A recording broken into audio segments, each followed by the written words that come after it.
Bonjour, dans cette vidéo, nous allons voir la croissance d'une fonction.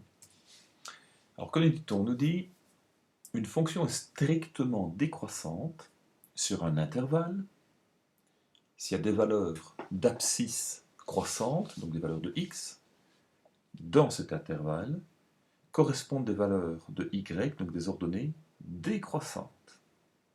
Donc, quand les valeurs en abscisse augmentent, les valeurs en ordonnée diminuent. Donc, ici on nous dit une fonction est strictement décroissante. Alors attention, strictement décroissante, ça veut dire le strictement, d'accord, qu'on n'aura pas de plat. Voilà. Soit le graphe, on voit qu'il est en pente, enfin il est en pente, d'accord, voilà, comme ceci, voilà, on voit le graphe en pente, mais il n'y aura pas de plat. Voilà. Si on avait simplement dit décroissante, on aurait pu avoir à un moment donné un plat. Alors, on dit que sur un intervalle, qu'est-ce qui va se passer? Eh bien, lorsque mes valeurs en abscisse sont croissantes, donc ça veut dire augmentent de valeur, d'accord? Donc voilà, si je prends l'axe des abscisses, en me dirigeant de la gauche vers la droite, on voit que les valeurs en abscisse augmentent, hein, -5, -4, etc., jusqu'aux valeurs positives, vers l'infiniment grand. Eh bien, quand on se déplace comme ceci, que se passe-t-il? Sur un intervalle déterminé, eh bien, les valeurs en ordonnée sont décroissantes, donc elles vont diminuer. Donc ça veut dire que le graphique, eh bien, il descend quand on se dirige de la gauche vers la droite. Évidemment, on a aussi qu'une fonction est strictement croissante, donc même chose pour, le strictement croissante ici, d'accord, c'est-à-dire qu'il n'y a pas de plat. Eh bien, que va-t-il se passer lorsque la fonction est strictement croissante? En fait, on n'a que sur, de nouveau, un intervalle déterminé, eh bien, lorsque les valeurs en abscisse sont croissantes, donc c'est-à-dire augmentent, eh bien, les valeurs en ordonnée augmentent aussi. Donc, en fait, le graphique monte de gauche à droite. Alors, on va reprendre le petit bonhomme.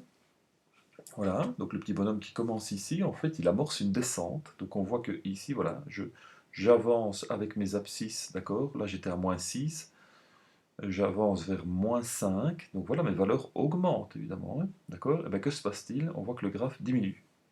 Donc les valeurs en ordonnée diminuent. De nouveau, voilà, j'arrive ici, voilà. Donc mes valeurs en abscisse augmentent. De nouveau, mes valeurs en ordonnée diminuent, hein, d'accord? On voit bien que les valeurs en ordonnée correspondantes sont ici, et mes valeurs en ordonnée diminuent. D'accord? Et donc voici mon graphe ici, mon graphe en fait, d'accord, est ma fonction ici est décroissante. Et à un moment donné, que se passe-t-il? Eh bien, j'arrive à mon minimum, voilà, à mon minimum qui est ici. Et donc là, j'ai parcouru mon premier intervalle. Voilà, sur cet intervalle-là, ma fonction est strictement décroissante.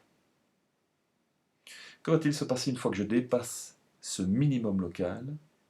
Eh bien, évidemment, voilà, mon bonhomme, mon personnage, amorce une montée. Donc lorsque j'augmente de nouveau mes abscisses, que se passe-t-il? Les valeurs en ordonnée augmentent. Donc ma fonction, d'accord, est croissante. Et donc, voilà, on continue de nouveau. Voilà, les valeurs augmentent, donc ma fonction croît toujours. Pour finir, j'arrive à un maximum local. Voilà, le point le plus haut. Et donc, forcément, d'accord, une fois que j'ai atteint ce point, eh bien, je vais de nouveau amorcer une descente. Et donc, on voit ici que l'on a parcouru le deuxième intervalle. Donc, sur cet intervalle-là, ma fonction est strictement croissante. Et une fois donc que je dépasse le maximum local, eh bien, de nouveau, ma fonction est strictement décroissante. Et jusqu'où vais-je aller? Je vais évidemment aller jusqu'à mon dernier point, d'accord? Et donc ainsi, j'ai parcouru le troisième intervalle. Et donc, en bleu, voilà, on nous demandait de colorier les morceaux du graphique où la fonction est décroissante, et en vert, les morceaux du graphique où la fonction est croissante. Voilà, c'est terminé, on se revoit pour la prochaine vidéo, à bientôt.